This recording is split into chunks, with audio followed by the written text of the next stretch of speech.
নমস্কার বন্ধুরা, অজানার পথের নতুন পর্বে আপনাদের সকলকে স্বাগত জানাই। বাঙালির 12 মাসেই 13 পার্বণ, আর তার মধ্যে রথযাত্রা হলো অন্যতম। আষাঢ় মানেই রথযাত্রা। কবে থেকে এই রথের দড়িতে টান পড়বে জানেন কি? জগন্নাথ দেবের সোজা রথযাত্রা কবে পালিত হতে চলেছে, আর উল্টো রথই বা কবে?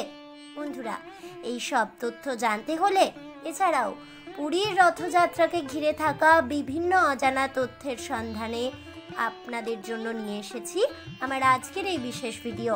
তাই অবশ্যই ভিডিওটি স্কিপ না করে শেষ পর্যন্ত দেখতে থাকুন।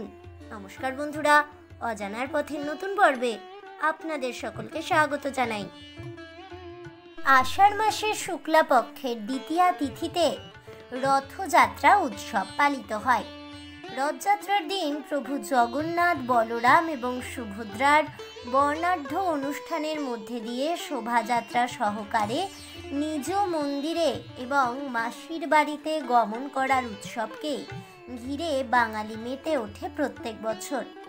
স্নানযাত্রায় স্নানের পরে শারীরিক অসুস্থতার কারণে প্রভু শ্রী জগন্নাথ দাদা বলরাম ও বোন সুভদ্রাকে নিয়ে অনশরকাল কাটান। স্নানযাত্রায় স্নান করার পর প্রভু জগন্নাথ দেব সাময়িকভাবে অসুস্থ হয়ে পড়েন। সেই কারণে ভক্তগণের থেকে নিভৃতে অনশরকালে চিকিৎসকের অধীনে চিকিৎসাধীন থেকে এক পক্ষকাল যাবৎ চিকিৎসা ও সেবায় সুস্থ হয়ে ওঠেন। সুস্থ হয়ে প্রথমেই মাসির বাড়িতে বেড়াতে যান। বেড়াতে যাওয়ার এই শুভ উৎসবই হলো শুভ রথযাত্রা। রথযাত্রার দিন প্রভু জগন্নাথ দেব, বলরাম ও সুভদ্রা দেবীর যে রথের মধ্যে দিয়ে শোভাযাত্রা হয়ে থাকে, ভক্তেরা যে রথের দড়ি টেনে রথ টেনে নিয়ে যান, সেই অনুষ্ঠানকেই বলা হয় রথযাত্রা। আগামী 27শে জুন 2025 বাংলার 12ই আষাঢ় 1432-এর শুক্রবারে এই রথযাত্রা উৎসবটি অর্থাৎ সোজা রথযাত্রা পালিত হতে চলেছে। রথযাত্রা হিন্দু ধর্মের, বিশেষত প্রভু শ্রী জগন্নাথ দেবের ভক্তদের কাছে একটি পুণ্য উৎসব এবং পুণ্যতিথিও। এই পুণ্যতিথিতে জগন্নাথ ধাম পুরী ছাড়াও পশ্চিমবঙ্গ সহ সমগ্র ভারতে জাঁকজমকের সঙ্গে রথযাত্রা পালিত হয়। এমনকি ভারতের বাইরে পৃথিবীর অন্যান্য স্থানে মহা সমারোহের সঙ্গে পূর্ণ রথযাত্রা উৎসব হয়ে থাকে।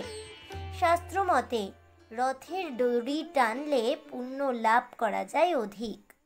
শাস্ত্র এও বলছে, শুধুমাত্র একবার রথের চাকা বা রথের রশি স্পর্শ করলেই নাকি শত জন্মার্জিত পাপ নষ্ট হয়ে যাবে। বিশুদ্ধ সিদ্ধান্ত পঞ্জিকা অনুসারে আগামী 12ই আষাঢ় 1432, ইংরেজির 27শে জুন 2025 শুক্রবারে রথযাত্রা উৎসব শুরু হচ্ছে বেলা 11:20 পর্যন্ত দ্বিতীয়া তিথিতে। তারপরে তৃতীয়া তিথি লাগবে। এদিনের অমৃত যোগ থাকছে সকাল 12:05 গতে দুপুর 2:45 মধ্যে। এদিনে রথযাত্রার মাহেন্দ্র যোগ থাকছে সকাল 5:51 গতে সকাল 6:44 মধ্যে। পুনরায় মাহেন্দ্র যোগ শুরু হচ্ছে সকাল 9:25 গতে সকাল 10:18 মধ্যে। শাস্ত্র বলছে রথযাত্রার পুণ্যতিথি যে কোনো শুভ কাজ শুরু করার জন্যে অত্যন্ত শুভ। উল্টো রথযাত্রা পালিত হতে চলেছে আগামী 5ই জুলাই 2025 বাংলার 20শে আষাঢ় 1432 শনিবারে। উল্টো রথযাত্রার কোনো নির্দিষ্ট সময় হয় না। সেই দিন যে কোনো সময়ে রথ বার করা যেতে পারে। মন্দির ও অঞ্চল বিশেষে ভিন্ন ভিন্ন দিনে এই উল্টো রথ পালনের প্রথা রয়েছে। কথিত আছে, রথের রশি ছুঁতে পাওয়া অত্যন্ত ভাগ্যের ব্যাপার। শত জন্মের পাপ এক নিমেষে ধুয়ে মুছে সাফ হয়ে যায় বলেই মনে করা হয়। রথের চাকা ও রশির যে কোনো অংশ ছুঁলে এই পুনর্জন্মের পাপ থেকে মুক্তি লাভ হয়। প্রাচীন প্রথা মেনে রথের মধ্যে অধিষ্ঠিত থাকেন 33 কোটি দেবদেবী। তাই রথের পাশাপাশি রশি স্পর্শ করলে 33 কোটি দেবদেবীকে স্পর্শ করার সামিল। রথযাত্রা মানে পুরীর জগন্নাথ দেব। তবে জানেন কি, পুরীর প্রথম রথযাত্রার শুরুটা কিন্তু এইভাবে ছিল না। প্রায় 700 বছর আগে রথযাত্রা পালিত হতো দুটি পৃথক ভাগে। সেই সময় 3টে নয়, বরং পুরীতে 6টি রথ টানা হতো। সেই সময় থেকেই পুরীর মন্দির থেকে জগন্নাথ, সুভদ্রা ও বলভদ্রকে নিয়ে 3টি রথে করে গুন্ডিচা মন্দিরের দিকে নিয়ে যাওয়া হতো। কিন্তু মাসির বাড়ির দিকে যাওয়ার পথে পড়তো একটি বিশাল বলাগুন্ডি নালা। মন্দির থেকে 3টি রথ ওই নালার পার পর্যন্ত নিয়ে যাওয়া হতো। তারপর জগন্নাথ, বলভদ্র ও বোন সুভদ্রার মূর্তি রথ থেকে নামিয়ে নালা পার করানো হতো। নালার অপর প্রান্তে অপেক্ষারত সাজানো 3টে রথে বসিয়ে আবারও টানা হতো রথ, নিয়ে যাওয়া হতো গুন্ডিচা বাড়ির দিকে। তবে একটা সময় পর সেই নালা বুঝিয়ে ফেলা হয়। রাজা কেশরী নরসিংহ পুরীর রাজ্যভার গ্রহণের পর এই বলাগুন্ডি নালাটি বুঝিয়ে দিয়েছিলেন। সেই সময়ের পর থেকেই রথযাত্রা 3টি রথেই পালিত হতো। পুরীর এই প্রচলিত রথযাত্রা নিয়ে বেশ কিছু অদ্ভুত ঘটনা রয়েছে, যা অবিশ্বাস্য ও মজার। সেসব ঘটনাগুলি কতটা বাস্তবিক তা জানা যায় না, কিন্তু রথের দিন ও রথ উৎসবে ঘটে বেশ কিছু আশ্চর্য ঘটনা। যেমন, রথযাত্রার দিন প্রত্যেক বছর বৃষ্টিপাত হয়। এখনো পর্যন্ত এমন একটা বছরও কাটেনি যে সময় রথের দিনে বৃষ্টি পড়েনি। রথ তৈরির সময় নিম কাঠ ব্যবহার করা হয়, তবে রথ তৈরিতে কোনো রকম আধুনিক যন্ত্রপাতি ব্যবহার করা হয় না। পুরোটাই কাঠের হাতুড়ি, ছেনি ব্যবহার করা হয়ে থাকে। বর্তমান সময়ের উন্নত প্রযুক্তির এক চুলও সাহায্য নেওয়া হয় না এই রথ তৈরিতে।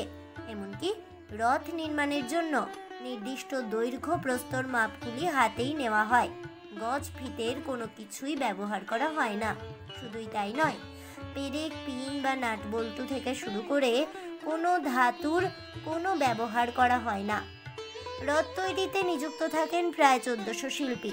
বংশ পরম্পরায় এই শিল্পীরা রথ তৈরির কাজ করে আসছেন। আজও তারা রথ তৈরি করার কাজেই বহাল থাকেন। আলাদা করে তাদের নিয়োগ করা হয় না। রীতি অনুযায়ী যুগ যুগ ধরে তারা রথ তৈরির কাজেই বহাল রয়েছেন, আগামী দিনেও থেকে যাবেন। অনেকেই জানেন না, 3টি রথ যেমন নিমকাঠ দিয়ে তৈরি করা হয়, তেমনি 3টি রথের ভিতরে থাকে প্রায় 208 কেজি সোনা দিয়ে সজ্জিত বিভিন্ন দেবদেবীর মূর্তি এবং জগন্নাথ, বলভদ্র, সুভদ্রা দেবী। রথযাত্রার নানা কথা ও তথ্য রয়েছে বিভিন্ন পুরাণে উল্লিখিত, রয়েছে লোকবিশ্বাসও। তবে পুরীর রথযাত্রা উৎসব বাংলায় সূচনা করেন মহাপ্রভু শ্রী চৈতন্যদেব। নীলাচল থেকে প্রথম রথযাত্রার এই ধারাকে বাংলায় নিয়ে আসেন তিনি। ওড়িশার পাশাপাশি বাংলাতেও রথের উৎসব প্রচলন তখন থেকেই শুরু হয়ে যায়।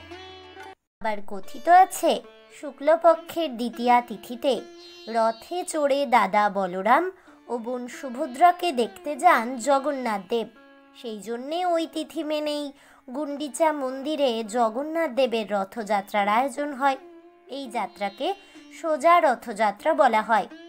এর ঠিক 7 দিন পর তার ফিরে আসা উল্টো রথ বলে পরিচিত।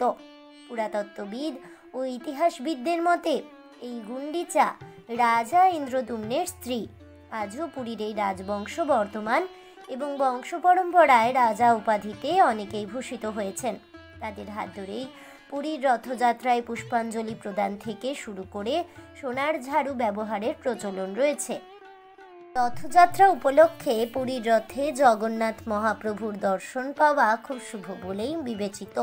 জগন্নাথ, সুভদ্রা ও বলভদ্রর জন্য 3টি রথ প্রস্তুত করা হয়, যা দেখার জন্য ফি বছর ভিড় জমান লক্ষ লক্ষ ভক্ত দর্শনার্থী। এমনটা বিশ্বাস করা হয় যে কোনো ব্যক্তি যদি রথযাত্রায় পূর্ণ নিষ্ঠার সঙ্গে অংশ নেন, তাহলে জন্ম মৃত্যুর চক্র থেকে মুক্ত হয়ে উঠতে পারেন তিনি। রথযাত্রা উপলক্ষে বিভিন্ন স্থানে মেলার আয়োজন করা হয় প্রতি বছর। এমনকি পশ্চিমবঙ্গের গ্রামাঞ্চলে এই উৎসব উপলক্ষে যাত্রাপালাও মঞ্চস্থ করা হয়। রথযাত্রার সময় জগন্নাথ, বলদেব ও সুভদ্রা দেবী যখন রথে আরোহণ করে, তখন সুদর্শন কোথায় থাকে জানেন? অনেকেই বলবে জগন্নাথ দেবের পাশে, কিন্তু অদ্ভুত হলেও সত্য যে সুদর্শন জগন্নাথের পাশে না, বরঞ্চ সুভদ্রা দেবীর পাশে অবস্থান করেন। তখন জগন্নাথের পাশে মদনমোহন বিগ্রহ এবং বলদেবের দুপাশে রামচন্দ্র এবং কৃষ্ণ এই দুটি পিতলের বিগ্রহ অবস্থান করেন। জগন্নাথের সম্মুখে নৃত্য প্রদর্শনের জন্য একদল সেবিকা রয়েছে, যাদের দেবদাসী বলে। সবচেয়ে আশ্চর্যের বিষয় হলো, এসব সেবিকাদের 9 বছর বয়সেই বিয়ে হয়ে যায় স্বয়ং জগন্নাথের সাথে। এরা নিজেদেরকে ভগবানের কাছে উৎসর্গ করে শুধুমাত্র এই নির্দিষ্ট সেবা নৃত্য প্রদর্শন করার জন্য। এ প্রথা স্বয়ং জগন্নাথ দেবেরই নির্দেশে প্রচলিত। এক্ষেত্রে একটি প্রাচীন সুন্দর কাহিনীও রয়েছে।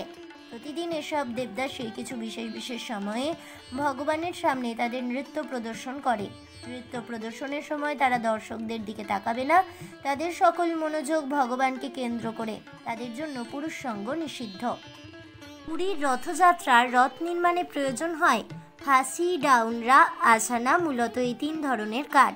শোনা যায় পুরীর রথের নির্মাণে 1100টি বড় কাঠের প্রয়োজন হয়, যা 12 ধরনের কাঠ থেকে আসে এবং সেখান থেকেই 8 ফুটের বিশেষ 865টি গুঁড়িকে বেছে নেওয়া হয়। রথযাত্রায় জগন্নাথ, সুভদ্রা, বলরামের 3টি আলাদা আলাদা রথ তৈরি করা হয়। এই রথের আবার আলাদা নামও রয়েছে। জগন্নাথের রথের নাম নন্দীঘোষ, বলরামের রথটির নাম তালধ্বজ এবং সুভদ্রার রথের নাম দেবীদলন বা দর্পদলন। 3 ভাই বোনের 3টি রথের চাকার সংখ্যাও আলাদা। জগন্নাথের রথে 16টি চাকা, বলরামের রথের 14টি চাকা এবং সুভদ্রার রথে 12টি চাকা থাকে। 3টি রথের রঙও আলাদা হয়।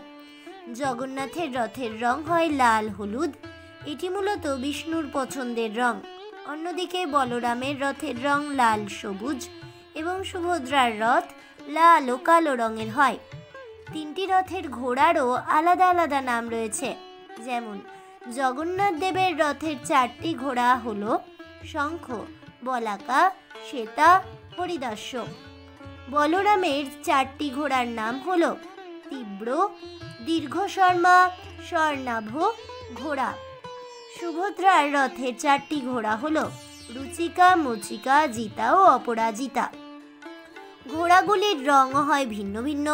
জগন্নাথের রথের জন্য থাকে সাদা রঙের ঘোড়া, বলরামের রথের জন্য কালো ঘোড়া এবং সুভদ্রার রথের জন্য লাল রঙের ঘোড়া থাকে। জগন্নাথ ও বলরাম, সুভদ্রার 3টি রথের সারথীর নাম আলাদা আলাদা। জগন্নাথের রথের সারথী মাতুলি, বলরামের দ্বারুকা ও সুভদ্রার অর্জুন। পর্যন্তই। জয় প্রভু শ্রী জগন্নাথ দেবের জয় হোক। জয় হোক বলভদ্র বলরাম দেবের। জয় হোক সুভদ্রা দেবীর। এই বলে আমার আজকের ভিডিওটি আমি এখানেই শেষ করছি। তাহলে বন্ধুরা, জগন্নাথ, বলভদ্র ও সুভদ্রা দেবীর রথের বৈশিষ্ট্য সম্পর্কে জানতে পেরে, এছাড়াও জগন্নাথের রথযাত্রা এবছর কবে পালিত হতে চলেছে তার পূর্ণাঙ্গ সময়সূচি জেনে আপনাদের কেমন লাগলো অবশ্যই আমাকে কমেন্টে জানাবেন। ভিডিওটি ভালো লেগে থাকলে লাইক, শেয়ার করতে ভুলবেন না। আমার চ্যানেলের নতুন বন্ধু হয়ে থাকলে চ্যানেলটিকে সাবস্ক্রাইব করে দেবেন। পাশে থাকা বেল বাটনটি প্রেস করে রাখবেন নতুন ভিডিওর নোটিফিকেশন পাওয়ার জন্য। ফিরে আসছি পরবর্তী ভিডিও নিয়ে। ততক্ষণ সবাই ভালো থাকুন, সুস্থ থাকুন আর অবশ্যই সঙ্গে থাকুন আর দেখতে থাকুন অজানার পথে।